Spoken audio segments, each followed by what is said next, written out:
I'm willing to share if you need So it. it is Ways and Means here again on 17th of April. 5 to 3 p.m. We are going to hear a presentation from Ted Barnett in the Joint Fiscal Office. If you'd like to join us, please, Ted, about tax increment financing.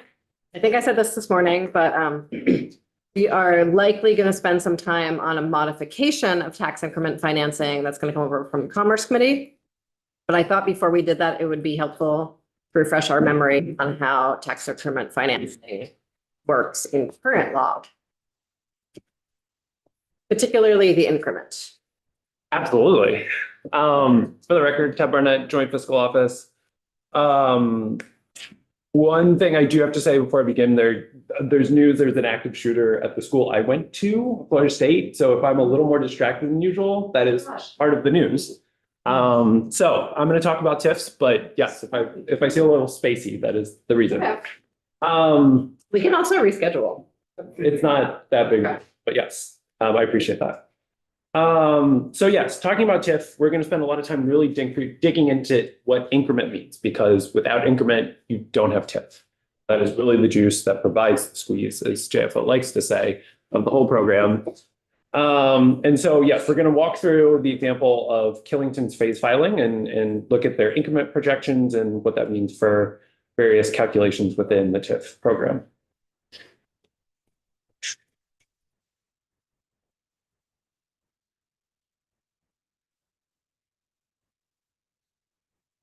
I just want to offer in Ted's defense before we start, I asked him to use the word increment as many times as possible for this presentation. So if it feels redundant, it's my fault. There were no incentives for each time I use the word increment. Yeah. Right. It's free. You could have a little counter. Yeah. So to start, before we get into increment, starting at a very high level for what TIF is and how it works as a basic programmatic structure. It is used by municipalities and states to finance economic development by diverting a portion of the growth in future property tax revenues, the incremental tax revenues within a specific area, getting a jump start. And so the four basic steps to a TIF. A municipality generally seeks to improve a geographic area. So this could be a specific downtown plot, a project, lighted land, a brownfield, by investing in new infrastructure. So sidewalks, sewer, remediation, whatever it happens to be. And generally, the municipality is financing this infrastructure improvement through bonding, borrowed funds. The improvements in infrastructure facilitate private developments in housing, commercial, maybe industrial facilities, and those improvements increase property values within the district. And the municipality then uses the revenue associated with that property value growth to pay the debt they incurred to finance improvements. And so within TIF, there are a lot more key terms, but here are four. First of all, when I say taxable value, I mean the assessed value of property that is subject to various taxes. The original taxable value, which I'll go into in the next slide in a little more detail, it's the base taxable value before or at establishment of the TIF district. So this is when you create a TIF district, this is the place we're starting from, the original taxable value. The incremental value is the difference between what that property within the district is valued at and the original taxable value. And then the tax increment is the difference between the property taxes due on the current taxable value, so how much it has grown, and the property taxes that are due on the original taxable value. And that tax increment, right, as on the previous slide mentioned, is what is paying for the bonding that is financing improvements within the district. So that brings us to a great pictorial representation of how TIF works. You see on this blue box, the original taxable value, so the starting place. You can see underneath this timeline, it shows some of the steps that mentioned in the, what is a TIF and how it mechanically works. You start with the original taxable value. Voters are improving their municipal debt. The municipality is building or improving public infrastructure. And then there's private sector development and rehabilitation, which starts growth in property values. And that's where you start to see this green line increasing over time. And of that incremental increase within Vermont's TIF program, 70% of the increase due to development is retained by the district to finance district debt, and 30% it goes to the education fund. This is for education property taxes. The municipal retention percentages are different. And this is for districts that were created after 2017. So there are different increment retention periods percentages depending on when districts are created. I have a funny question for you that someone asked me recently. Sure. So you define taxable value fairly broadly in the last slide, I think, but my understanding is we're usually talking about property value. And so I'm wondering if, say, I feel like a South Burlington TIF is the easiest example. Commerce increased significantly in the community after the TIF was created, whether sales tax could be included in the increment. Not in Vermont. However, some states do retain sales tax increment. So that is a policy choice, but yes, it depends on how the TIF district is structured. It is in Vermont as opposed to incremental property value growth, but other states do allow retention of incremental sales tax growth. If Laura is talking about definitions, original taxable value, how is that established? Is there a reappraisal that needs to happen before? So for example, if you're in a town that hasn't had a reappraisal in a really long time, how is that value established, the original taxable value, before you start building things? That is a good, so within, that would largely pertain to the municipal side for reappraisals, right? On the education side, it's different. I would have to go back and I know specifically, right, the value is certified by the town treasurer. But I would, that is a good question. And I don't know how reappraisals would sync up with that certification. So in theory, there could be something that is being taxed at a pretty old value to start with, and then you go and build a lot of stuff. And so that, I'm just saying that increment could be really bigger if that base had not been. Let's hold that question and have John Gray look at the underlying statute around that. Yes, that's a great idea. Yeah, there is a very specific call out for certifying OTV within statute. And I just have to go back and check. Check report. So when setting the OTV, this includes the total value of taxable real property located within the TIF district at the time the district is approved. Within Vermont's TIF program, the size of this OTV varies substantially. So the map I've included here is of the downtown Burlington TIF district. You can see it's kind of this blue swirl here, and that includes an original taxable value of $170 million. Killington, on the other hand, their OTV was certified at $12.5 million. It's larger in terms of acreage, but it has a much smaller number of parcels, and so a much smaller size than their original taxable value.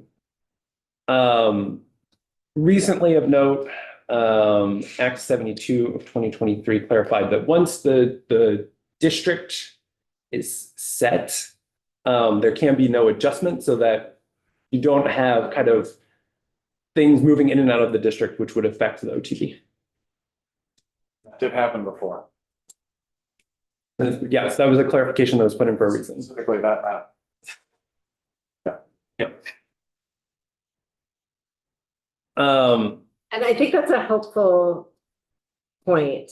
It's just as we enter the next phase of this conversation, it's maybe setting a new statute related to TIF, to remember that any slightest ambiguity in TIF language tends to result in a flex out of that into further ambiguity. We need to be the box needs to be very tidy. Yes, there are always kind of outstanding questions within the TIF program. So after the approval of the TIF district and setting that OTV, in each year after approval, the lister or assessor certifies the amount by which the total valuation of all taxable property located within the district has increased or decreased relative to the original taxable value. And so our calculation of increment rate is our taxable value in a current year minus the original taxable value, and that gives you your incremental property values. These incremental property values are used to determine property tax revenues. You'll often hear people refer to incremental property tax revenue as the increment. Folks might even use those interchangeably, but generally when they say a town retains the increment, they're referring to tax revenues.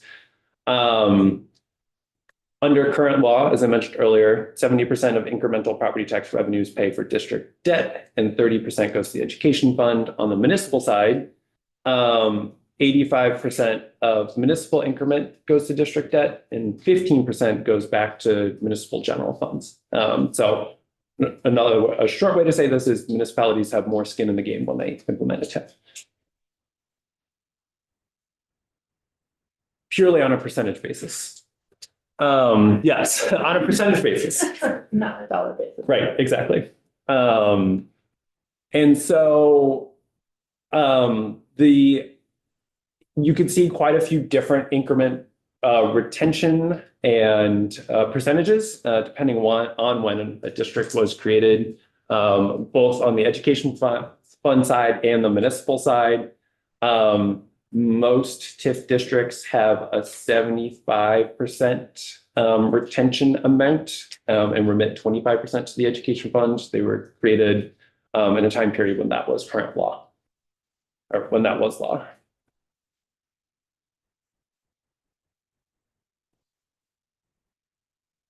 And on the education side, TIF districts can only retain their tax increment for a period of 20 years. I'm going to see, oh, that actually looks halfway decent. I was putting this on the slide and I was like, this might be horrendous and unreadable. But It is horrendous and unreadable. okay, and I'm closer to it. It's a very pretty graphic with nice colors Yes. and something that might be letters inside of it.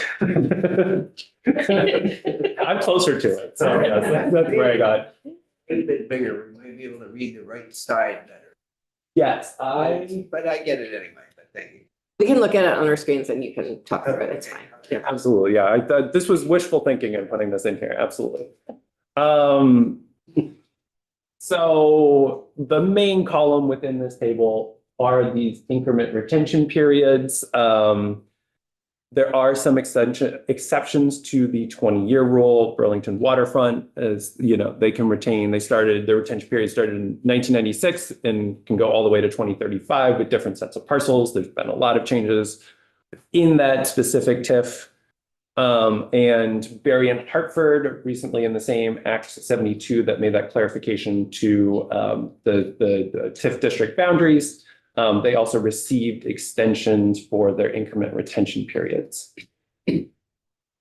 Madam Chair, So sorry. so what is the length in statute right now for a TIF to exist? So they exist until all of their debt is retired. And so they can retain education increment for a period of time for 20 years. Some bonds may last longer than that 20 years, and municipal increment can be retained to pay for those bonds. And as long as those bonds are in effect and they're making payments on the bond, the district is still active. So this Winooski is a good example. They've passed their increment or education increment retention period of 20 years. That happened last year, but they're still making payments on their debt. And so the district is still active. And when they make that final payment and they say, great, you no longer have bonds associated with TIF district debt, that is when the district is retired and is no longer active. It's a decision then of the municipality involved? It depends on their bond structure and how long bonding is, their bond issuance has been. So it's a decision of the bank. Who decides? It's when they, I guess it is in some ways a decision of it's a decision of municipality and their voters, right? Because they're asking voters for approval of that debt. So it's on the ballot. Yeah, so when towns go to bond for TIF district debt, it's on the ballot. Voters know how long the bond period is. And so it's, part of it is also a question for BEPC. When a town is going and looking, in many cases, they do a phase filing if they're part of that process. So BEPC will approve the general kind of trajectory of the TIF district. And when they are thinking about incurring a new set of debt for a new set of projects, they go to BEPC with a phase filing. So it's a complicated answer to your question, because BEPC is approving that phase filing, saying, yes, municipality, you can actually go and bond for that amount. The town has to ask their voters whether they can bond for that amount.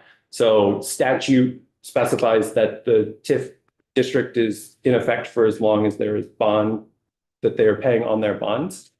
And the length of the bonds depends on what is in statute, what has gone before BEPC, what is being approved by voters, a long way of answering that question. Okay. On that table, column 3 is type. Different numbers. What do those numbers correlate to? They are correlated with when the district, I don't know exactly how each number, it's a good question, goes forward, but so the ones with 4s are the ones that retain 75% of education fund increment and remit 25%. So they were all created in that period. Killington, you'll see, is a 5. They're retaining 70%. So it's all correlated with when they were approved. And the type references increment percentages, but I don't know every number. Mhm. No, it was give them up. Do you have time? For what? I have a question.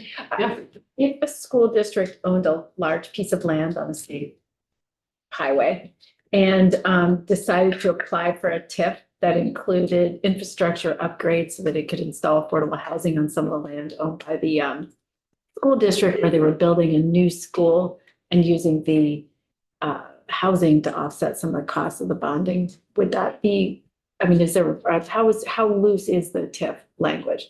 Because they're municipalities.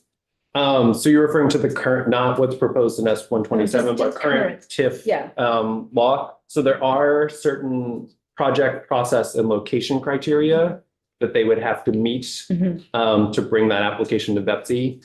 If it met all of those criteria and the municipality determined that that was a project they wanted to support with tax increment, and it again met all of those criteria, that could be a project that they could use, not knowing the specifics and how it Because they aligned are with it. municipalities. I think you're saying so long as they can meet the other criteria, they. I think that would be a great question for legislative council. Okay. I mean, if that's true, then also communications union districts and That's all those kind of things. where I'm heading, like how. Yes, yes, and so that we can dive into that. Yeah.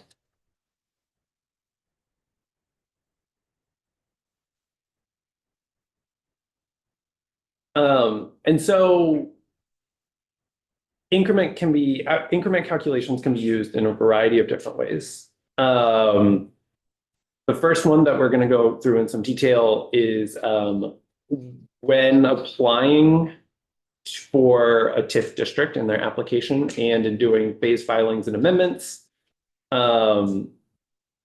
municipalities are providing financial projections of how much incremental property value growth there is going to be, how much incremental property tax revenue will be associated with that value growth, and how that ties into anticipated bonding and the overall kind of financial health of the TIF district. Incremental value calculations are also a part of determining property tax rates. Because towns are retaining a portion of incremental tax revenue to support debt, if you were to just look at overall grand list growth, or the overall grand list, not factoring in what part of that grand list is associated with a TIF district, right? You would be overstating the amount of grand list that is available to set property tax rates. So overestimating the base. And then finally, there are different ways to look at the fiscal effects of TIF districts on the statewide education fund. So as JFO, when we're going and doing that for the estimation for, let's say, the JFO TIF report, we're looking at incremental values quite a bit.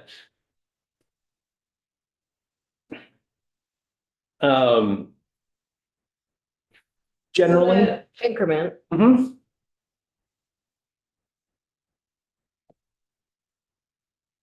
I'm gonna wait, sorry, Okay. continue on. Sure.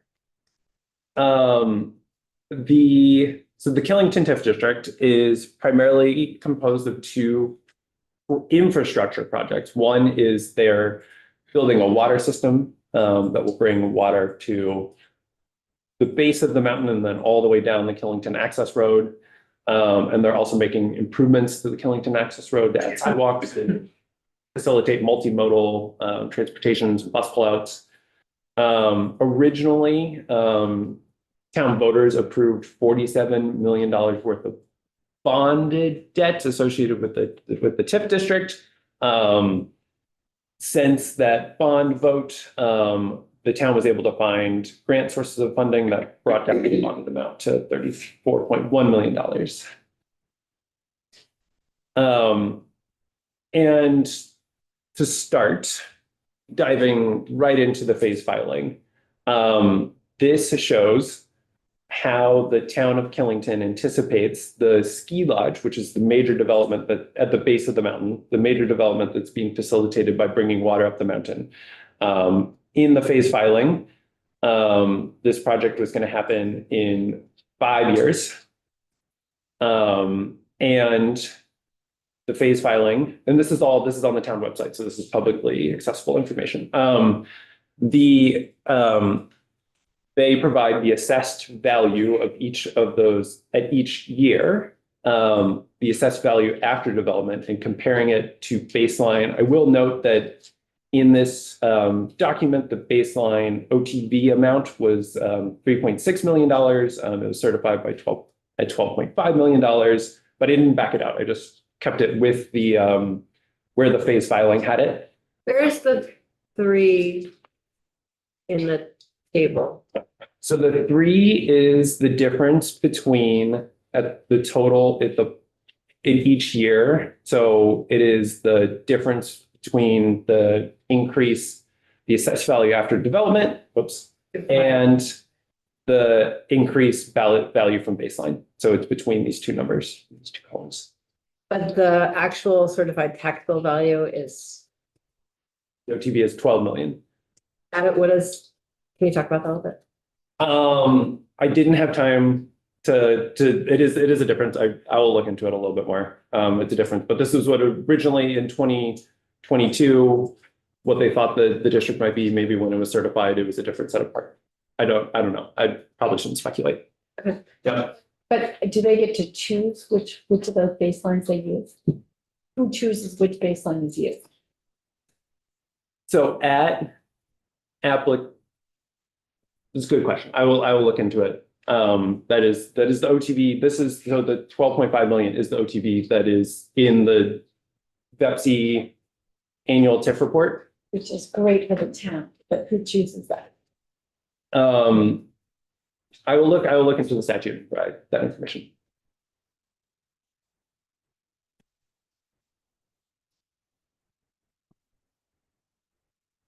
A big difference. It's a huge difference. But actually, it's dwarfed by the ones up there. Sure. Yes. And so in each year, you could see the difference, the amount of incremental property tax revenue or incremental value growth that is being projected in each year. So each phase is adding In the first year, an additional $54 million over baseline, of which the vast majority of that is non-homestead. Property tax revenue or property value. And then, yes, as the project is more and more complete, there's less additional value added each year. But yes, these increases over baseline are substantial. They're quite large. Yeah, and in total, through this whole development, they're anticipating $295 million in growth over baseline. Does Vexen go back and check to see if the increase in value matches the phase filings? They don't necessarily, I can't speak for sure. The way, I don't remember doing that when I was in Betsy. Do you Yeah. remember when you were in Betsy? I remember reviewing certain projects, but I can't remember specifically as to whether or not it was Okay. inside. For the phased, yes, but not for the other ones. And the assumption is that the increment is due to this development wouldn't have happened but for this. We'll get there soon. But Oh, as yeah. a question, even before we get there, this particular project also got about a $50 million in other public money. Is that backed out before they start assessing, or how do they allocate estimated growth across the other 50 million of public money versus this public money? so there are no, when the TIF district is set, this is one of the challenges in kind of, there's no real allocation of how much of that additional value is allocated across what is bonded and financed through the TIF district versus what should be allocated through grants or other sources of funding. And all TIF districts have a capital stack, which, has different sources of funding.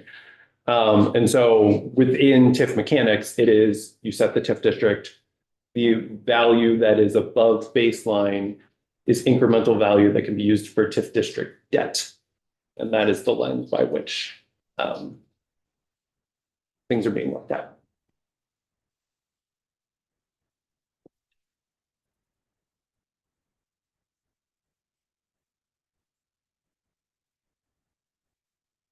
It's safe to say that the project would benefit from an earlier repayment of that debt than letting it go on if they have the extra money.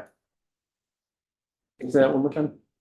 If they got additional funds Mm-hmm. towards the project, then they're looking at what are their total costs, and if they could repay the debt faster because they didn't need that additional money, then they could do that to reduce their overall expense. Yes. And there are mechanisms in statute that talks about when you have incremental revenues that are above what you need to pay for bonded costs and et cetera.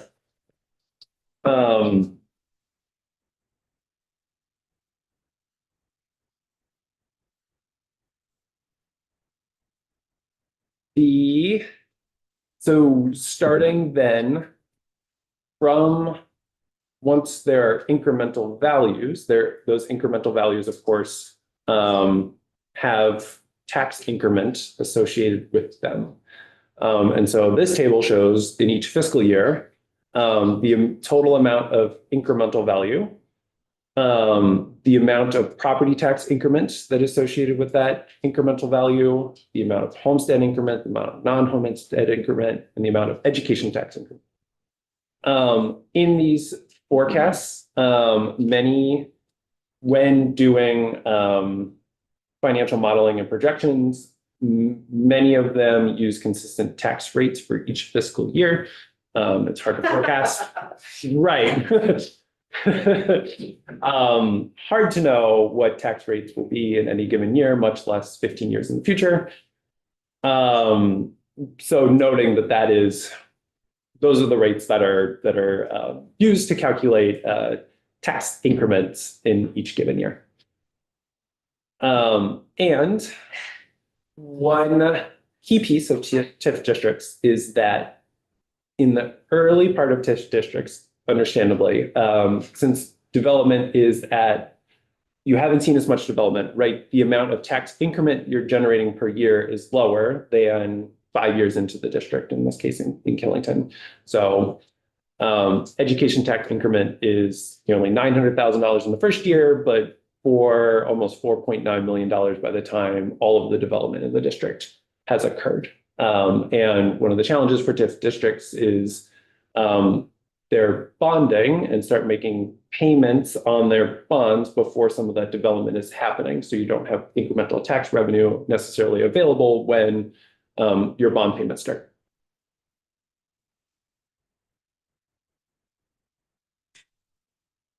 I just want to, I don't know if we said this at the beginning, we are not using Killington as an example because of anything particularly wonderful or unwonderful about Killington. It's just that it is the newest one, and so everything is sort of the most tidy and available for them. Yes, and another advantage of in the phase filing, and part of the reason I chose it is it had those 5 years associated with it in the same development, so you could clearly see the increment that results year 1, year 2, year 3, year 4. And so it was a nice example in that sense.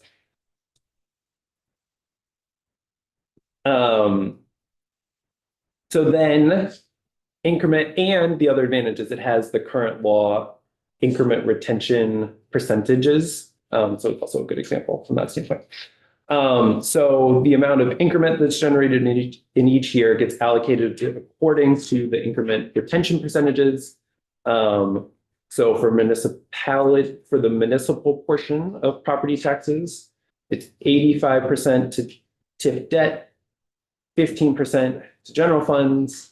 The education fund, 70% goes to TIF debt, 30% goes to the education fund. And so for each year, this table is done, those calculations to show the amount that's going to TIF district debt all the way in this far right column, all the way, and the portions that are going to the education fund each year and the municipal general funds each year.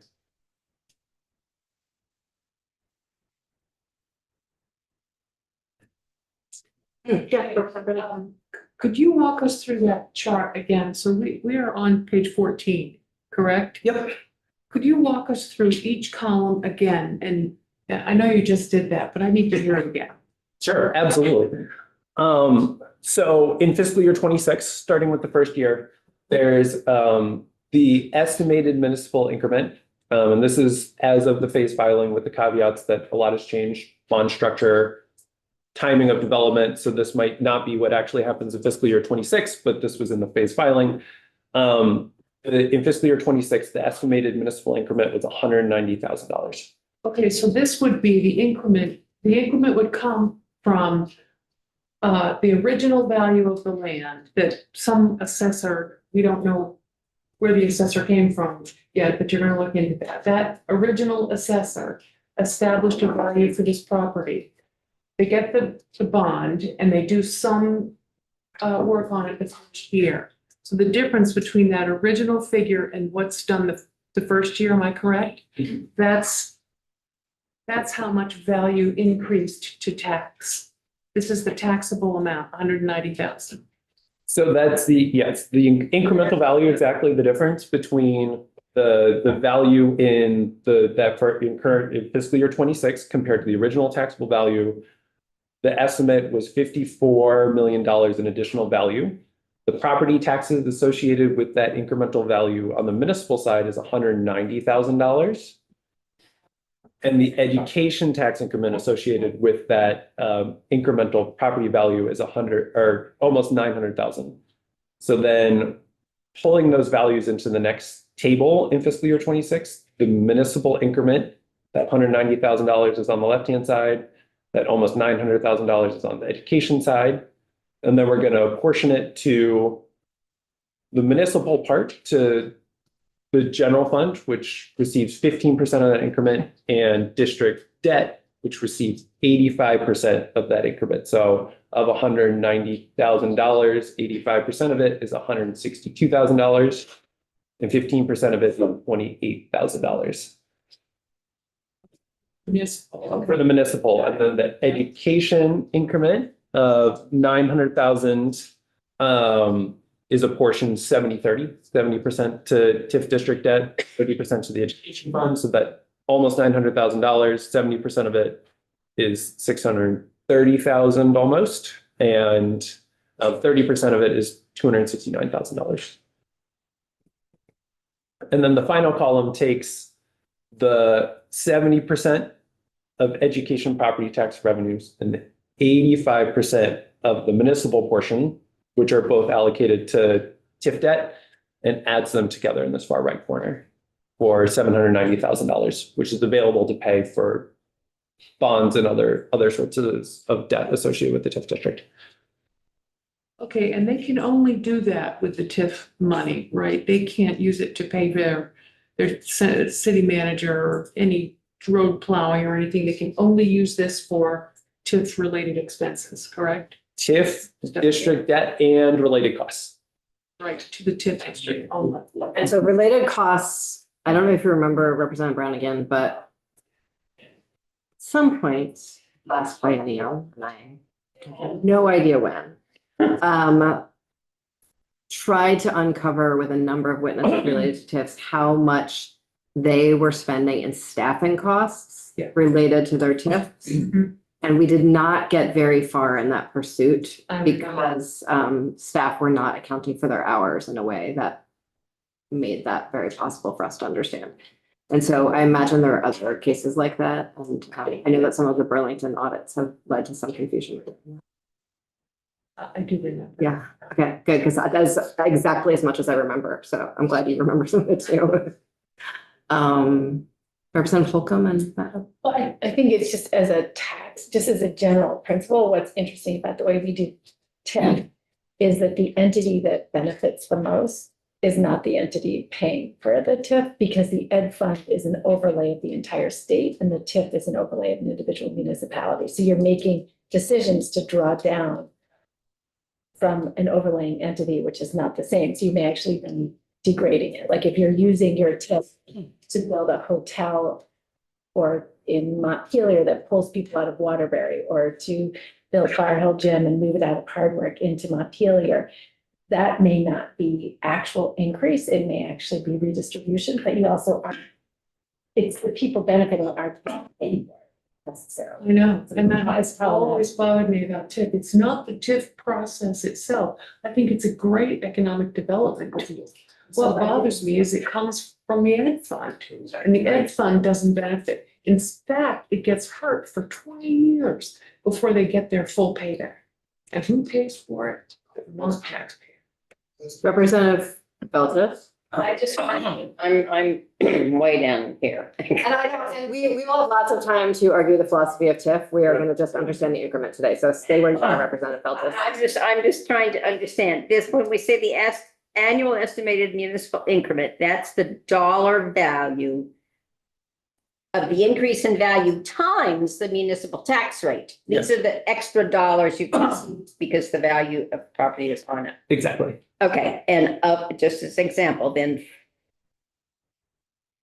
it's a municipality, you have a municipal tax rate, you have an education tax rate. The municipal tax money then is going to get split. 15% is going to go to the town's general fund and pay for the town manager and things like that. But 85% of that extra tax money is going to go to help pay off the debt. Exactly. Exactly right. Yep. And these other two are a function of the education tax. Exactly. Okay. Yes. Great. Yes. And so those are the numbers in fiscal year 26 with the first year of development associated with the ski lodge. And then by year 5, the municipal increment, and remember at the beginning, said that the word increment can be synonymous with incremental property tax revenues. And so the municipal increment is $1 million. The education increment, once all of the development, the final year of development, that growth from the original taxable value is $4.8 million. And that runs through the same splits between district debt and the general fund or education fund, depending if it's on the municipal or education property tax level. And in Killington's case, they're projecting quite a large increase in the amount of revenue that's available to pay for debt that was incurred on behalf of the TIF district.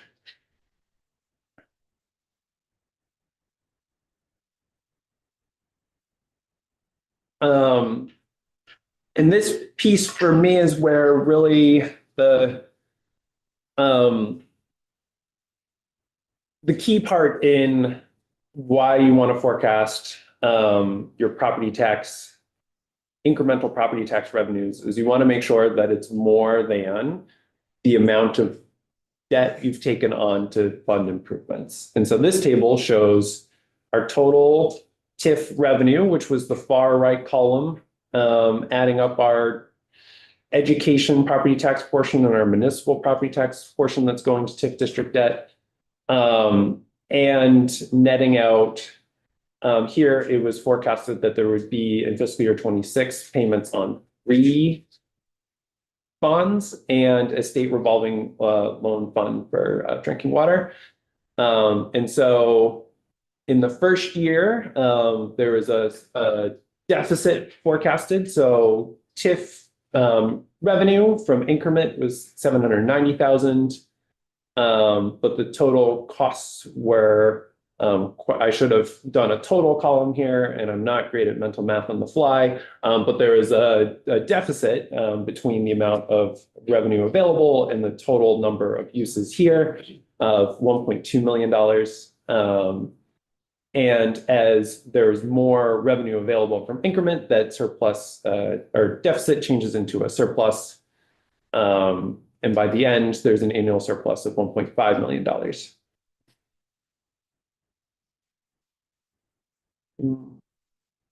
Yes, and a note here is that, as I mentioned before, the structure of TIF in Killington has changed. They don't need to bond for as much. They were able to find grants to fund some of the improvements that were envisioned. The TIF revenue might be different. So this is just presented as an example. This is not a commentary on the health of the Killington TIF district or flagging any particular concerns.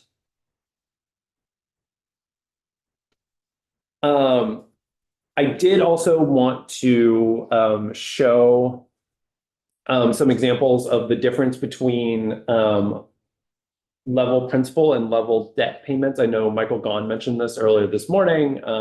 And so you can see in this, I pulled, so this previous chart was from fiscal year 26 to 2030. Some of these bonds are only making interest payments, but once you look at 2030, pretty much all, not quite, by 2031, everyone has started making principal payments on their debt. And you can see in bond number 1, 2030 payment is higher than it is in 2035. So that's a level principal payment. The principal payment is the same, but the interest portion is decreasing as time goes on.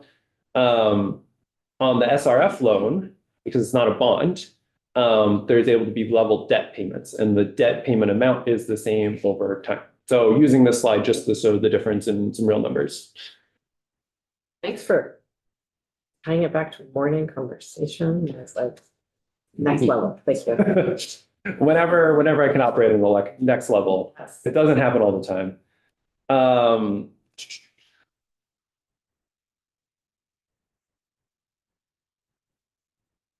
And so we're out of the Killington weeds. Got to see the mechanics of going from incremental property value growth to increment tax revenue and how that tax revenue ends up on a cash flow analysis. This is showing the overall increment that has been generated by each TIF. Both active and retired ones. So Newport City and Milton North South, those are both retired TIF districts. So those are ending taxable values. But you can see the difference between the OTV, where a TIF started out. So example in Barry. There's no TV. Original taxable value. Yep. And this bullet. So using the example of Barry, their OTV, their original taxable value, was $51 million. As of fiscal year 20 which is what this report is reflecting. Their ending value was $63 million for value growth of 12.6 million. And the bullet here is, unsurprisingly, the size of increment is correlated with how long a district has been active. So Winooski has seen a growth in their taxable value of 25 million to over $100 million on this chart.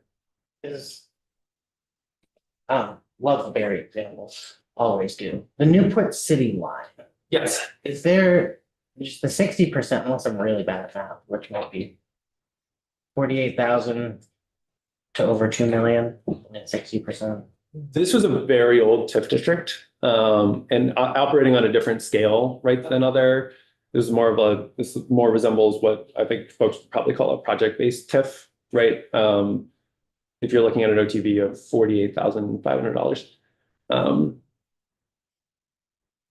Percentage change should be a lot more if it went from 48.5 to 2.9. Right. I pulled this directly from the TIF report, so let me. I'm not trying to nitpick your work live either. It was, Yeah. I didn't know if there was a weird something. Those extra 2 digits there make it look funny. Yeah. Yeah, let me, you are absolutely 100, yep, no, that is correct. I'll take a look.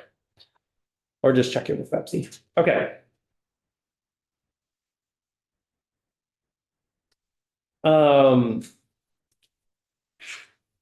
And yes, this is snipping from the Pepsi report. In their annual reports, they provide information on incremental revenue generated from these increases in taxable value on the education and municipal side, and then break out, similarly to what we did for the Killington district example, the incremental revenues that go to municipal general funds, the education fund, and then to TIF district debt. Very broadly speaking, the education fund property tax revenues, the increment generated from the education property taxes is much more than what is generated on the municipal side. So in fiscal year 24, there was approximately $9.2 million in education property tax in total, 65% approximately of the $14.1 million in total increment generated. And it represented a little bit less of the increment dedicated to district debt because of that differential in percentage. The 85 versus 70%. And our growth in increment comes from 2 sources.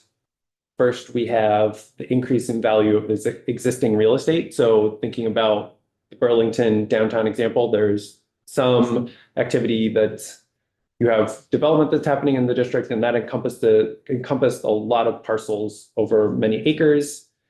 And so within the theoretical argument for TIF, the infrastructure developments in the district are catalyzing that growth in real estate within the district.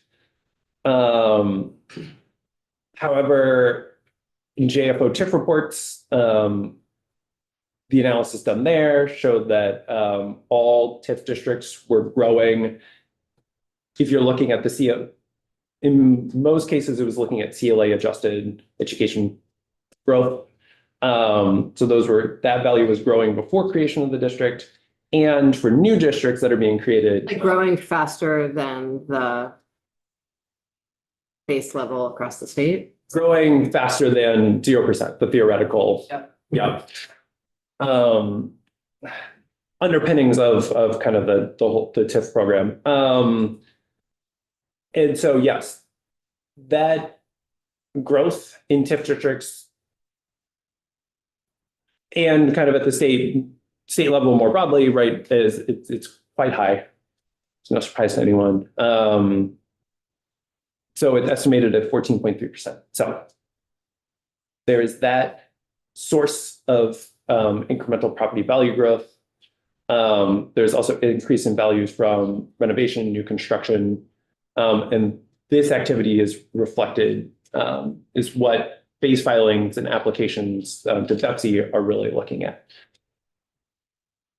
And this is where we pivot to the counterfactual. It's important to understand, right, how much of that growth, both in the value of existing real estate within the TIF district and how much is happening through new construction and renovation, how much is catalyzed versus the TIF district, or how much would have happened without the TIF.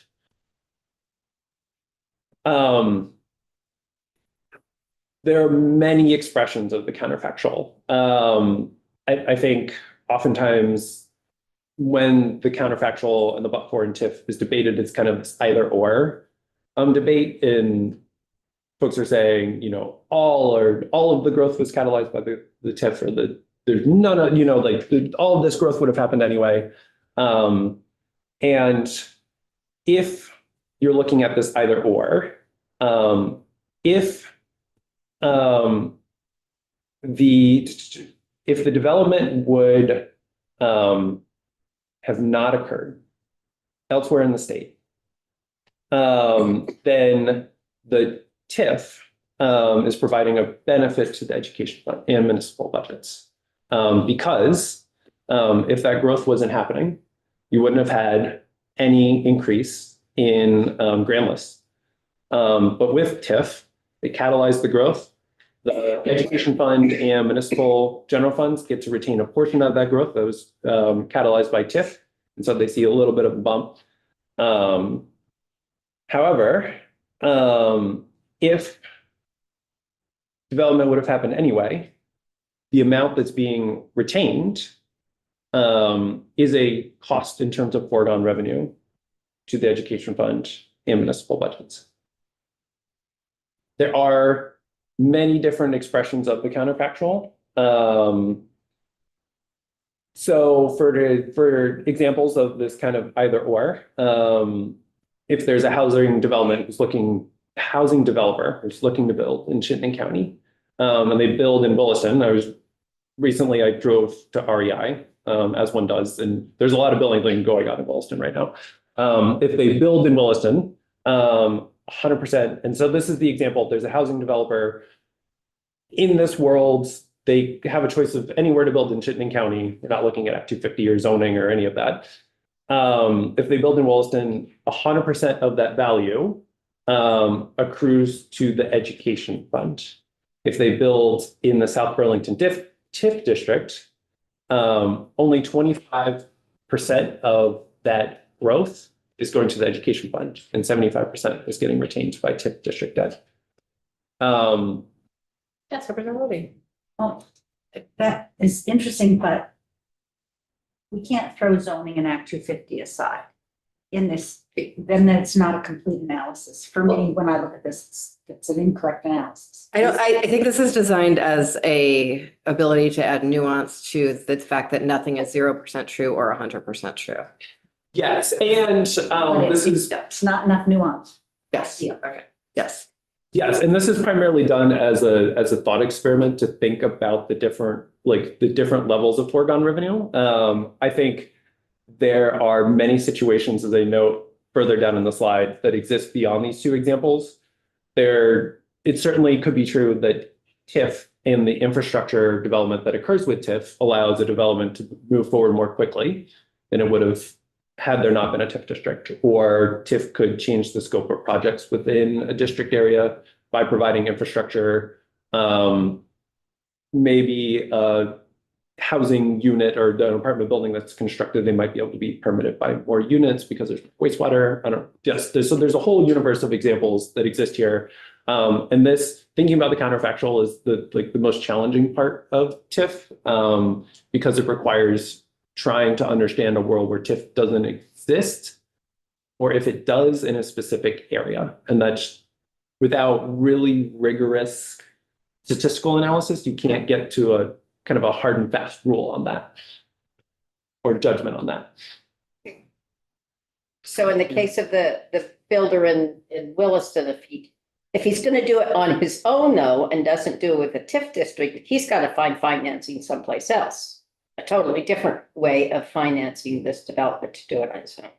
Yes, and so there's, That's what we're talking about. yes, in As opposed to Williston, the, as, just your example here. Yeah. Okay, okay. exactly.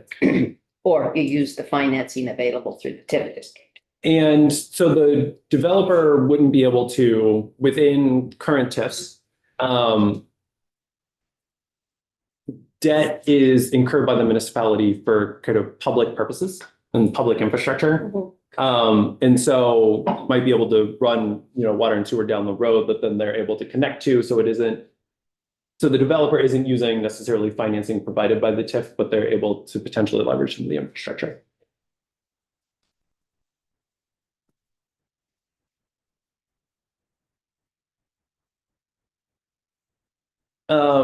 And so looking at the counterfactual, there are kind of three sets of different figures. One is the figures that we walk through, which are in the VEPSI annual report, right? Which shows if you are looking in the world where it's 100% true, none of the development in the state would have happened without a TIF district. Then there is a $1.4 million increase in, or there's $1.4 million of education property tax increment that's going to the education fund that wouldn't have been there absent. There are some challenges with using that as an assumption. First of all, it's assuming that the growth in the district before creating a TIF is flat. There's no additional growth. And yeah, so in JFO TIF report, we've, this is Graham's analysis. He looked at groundless growth before TIF districts were created and found that all were growing before creation. So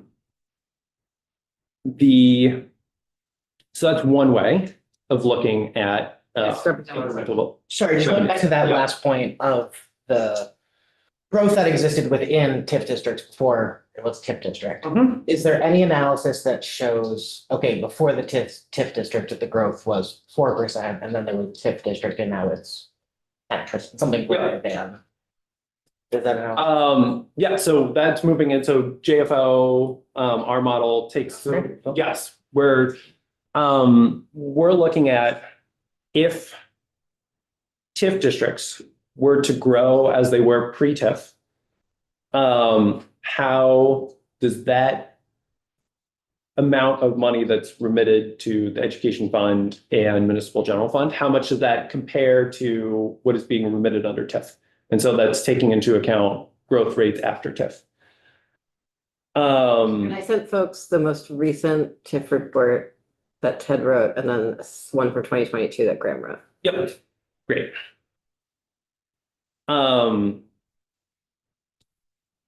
And so wanted to provide two examples. These are not connected to any specific TIF district, but one shows a TIF district that's creating foregone revenue and one that's bringing in more revenue. There's additional increment above the property taxes that would have been delivered to the education fund in absence of a tax. So in this figure, you have property value growth increasing. The TIF is put into effect. You have your original taxable value here in purple. This blue dash line continues that growth rate. And says, okay, this money would have gone to the education fund. Everything under the blue dash line would go to the education fund. However, in TIF, there's a little bit of a speed up in property value growth. And so the difference,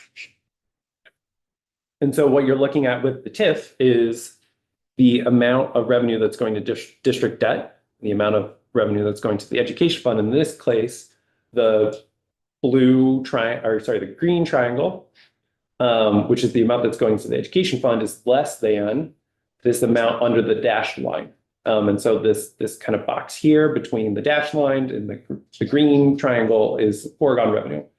the amount that's being delivered to the education fund in this example under the TIF is less than what would have happened if property values had grown at the same rate that they were growing pre-TIF, and 100% of that value was being remitted to the education fund. This is districts are more likely to fall into this condition when they have high original taxable values. So the amount that property value, the growth in property value, so 3.5% increase year over year, for example, on a relatively large base in original taxable value, that's going to increase more quickly.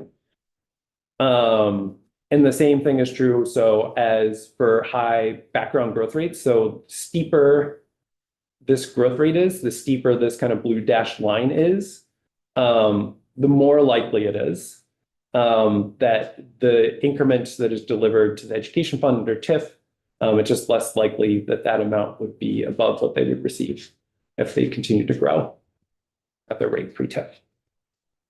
Yes, Representative Woody. Thank you. So does that mean that, if I followed that, right? And you would want to concentrate your allowance of TIF districts to be created where the highest OTV value is, because it's high already, and then the percentage on that is higher. But I would guess, no. Where you're going, I think, continue your thought. Yes, sorry. Well, I would guess that for me, I see TIF as a way to help small towns. And they may have a lower OTV, but they need help developing infrastructure, water and sewer. 8 years ago, I heard testimony about how the water and sewer in small towns is just insufficient.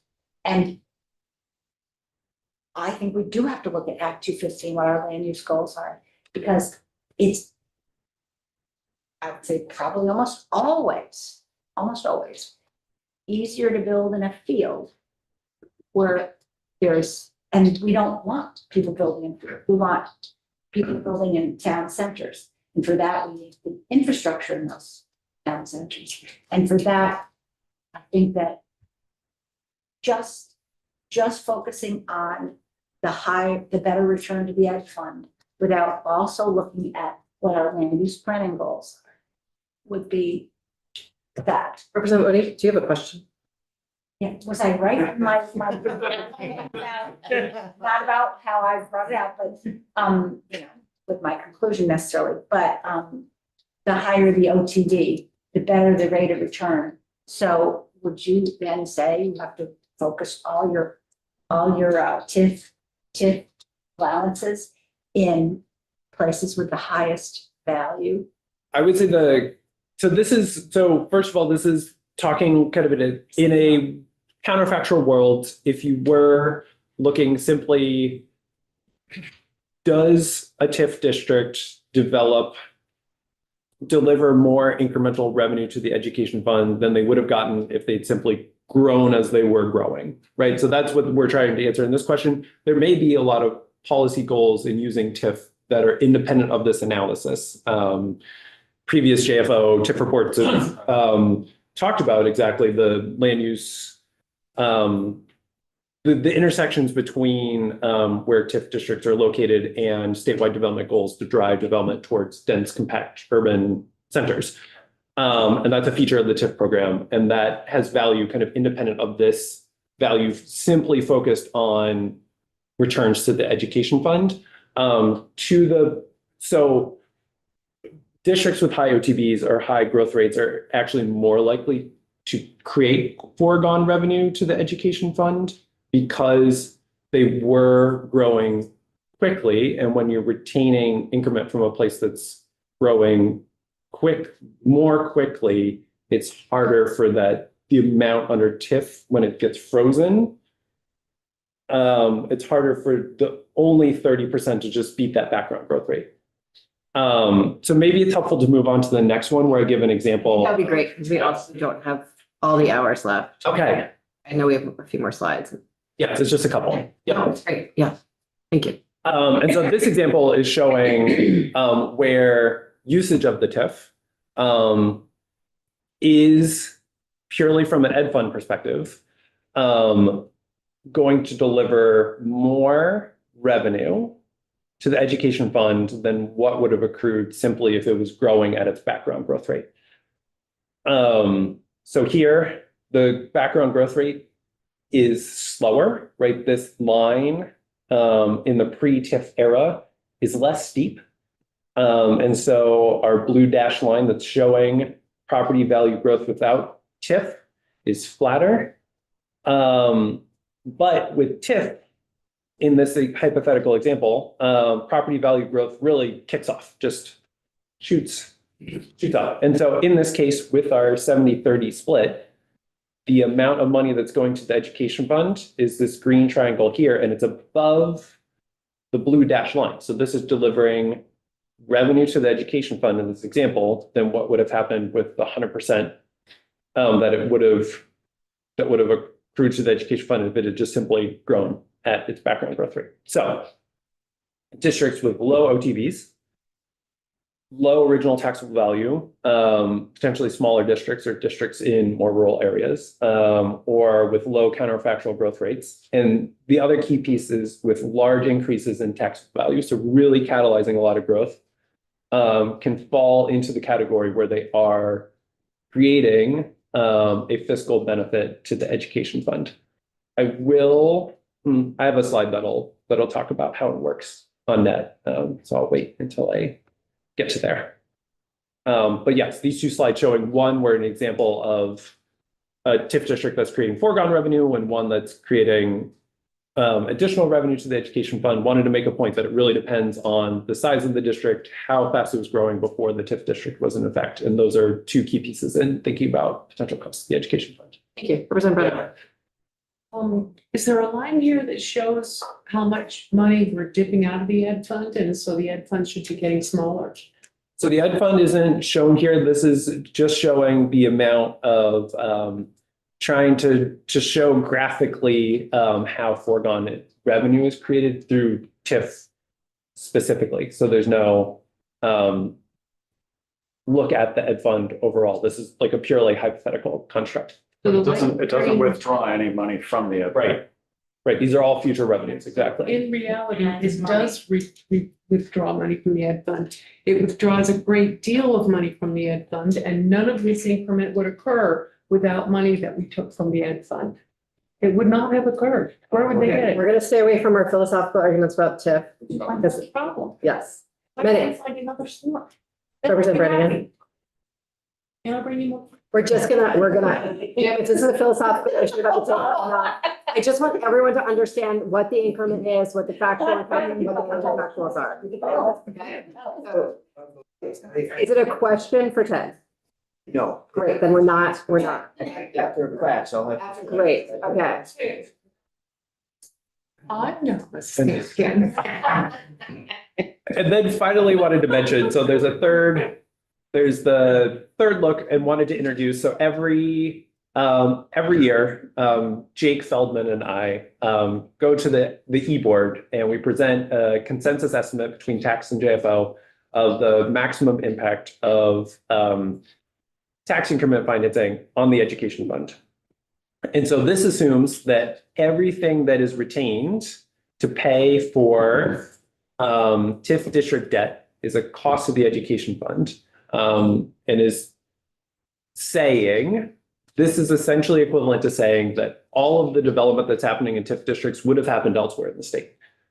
The state, absent TIF, would have seen this property value growth. 100% of it would have accrued to the education fund, but using TIF, only a certain percentage of it is accruing to the education fund. So the difference between, in this case, right, the amount that the education fund is getting from TIFs, from the ed fund portion. The difference between, sorry, I totally got myself turned around. But the difference between property value growth with TIF and what's being delivered to the education fund, so the amount that's being retained, is a cost in terms of foregone revenue. The function is also hard to hold 100% of the time. As far as I understand it, the water system in Killington has been in the works since the 1980s. When the ski area was created all the way back in the 50s, there was a goal to put a huge lodge complex at the base of the mountain. So without the extra bonding in TIF, the capital stack may not have worked out. Another piece is South Burlington City Center. Might have looked different without TIF. So again, getting to the point of within the counterfactual, it's hard to be at one end, either TIF districts catalyze all the growth or all of the development that's happening in a TIF would have happened elsewhere. And I should mention that the maximum impact on the education fund, so everything that's being retained to pay for debt is a cost.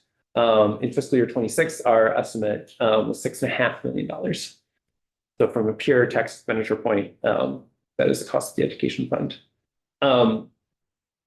We use that $6.5 million as the official estimate of the tax expenditure because it represents the most conservative.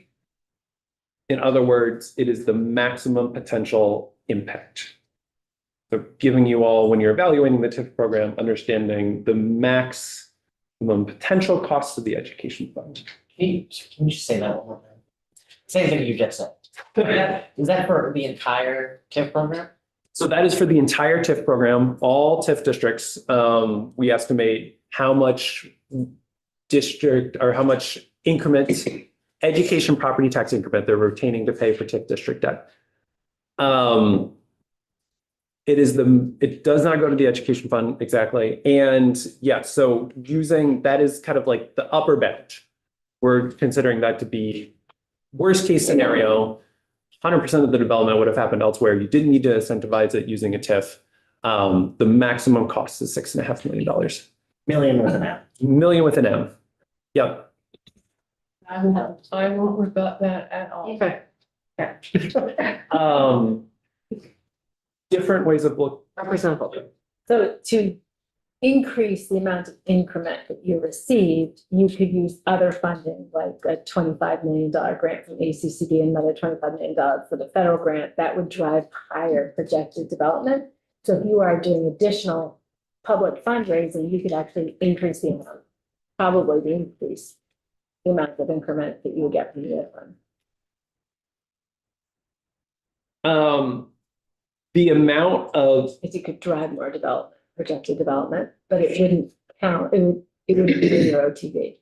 so the amount of increment that's being retained is based on the actual amount of development that's happening within a district, But- right? And so like when we're looking, Jake and I are looking at the data, we're using data from tax and showing the actual amount of incremental property. Okay, yes. So let's just super simplified hypothetical layer cake. We have three kinds of public funding: federal grant for 25, a state grant for 25, and 25 million in over 30 years in TIF. And we're projecting 100 million in growth based on these three pieces, but the increment for TIF is calculated on the cumulative effect of all those three investments, not just the initial education investment and TIF investment. Is that right? I would say that I don't think any municipality is necessarily looking at securing the most amount of funding they can to get the most amount of incremental property tax revenue that they can. I don't know if that's true. Absolutely. But I think the way I would write the improvements have to be a certain amount of, so they're looking to bond and align their incremental property tax revenue or their projections with the bonding for certain types of improvements that are happening in the district. And so there also has to be a proportionality piece. So Yes, all of it. That's the question I'm getting at, Yeah. because the assumption is that the development is tied back to the TIF. But the development could be driven by something else, but you get to build a TIF or development driven by something else. Yes, let me think a little bit more on, I'd love to like write an email about that question. as Okay, opposed to thinking on the absolutely. fly. Yeah, I'm impressed that you're doing what you're doing. Yeah. Thank you. sometimes it's better when I just like sit in front of the computer. Yeah.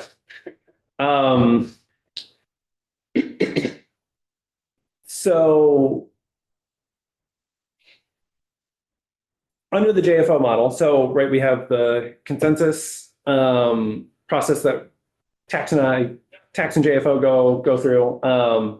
Under the JFO model, which I talked about, generally speaking, current TIF districts have more resembled the first slide where they were generating foregone revenue while they were active.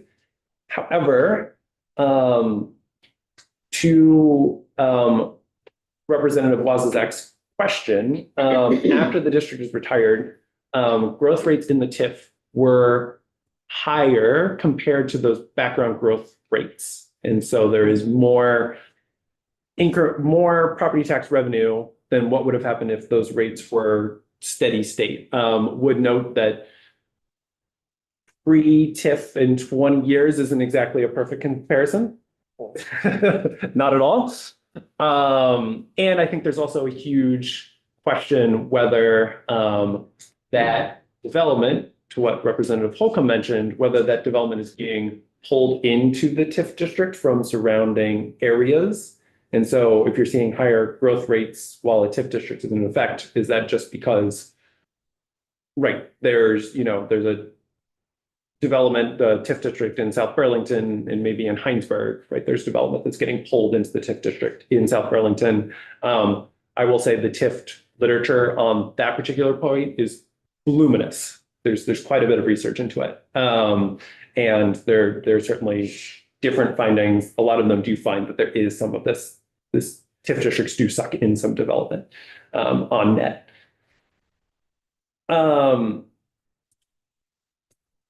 So there we go. That is it all depends on the increment. Different ways of looking at the increment, provide different answers of the success or failure of the TIF program, but wanted to provide a real theoretical underpinning of where the increment comes from, how it's generated. I have some questions to respond to, and I'll follow up soon, but hope that was helpful. Thank you. It was very helpful. So folks, let's digest this. There are two reports that are more words on the same theme. And then we'll spend more time on this next week. Is the TIF report from Betsy on our website? Oh, Something like that? Pull it up. thanks. And then tomorrow morning, please be on time. We're gonna take a vote on an amendment to the medical debt bill before the floor. Yes. Calendar. Yeah, it's in the calendar. I don't know. It's in the calendar. It's in the I calendar. don't understand the second. But we will figure it all out tomorrow morning.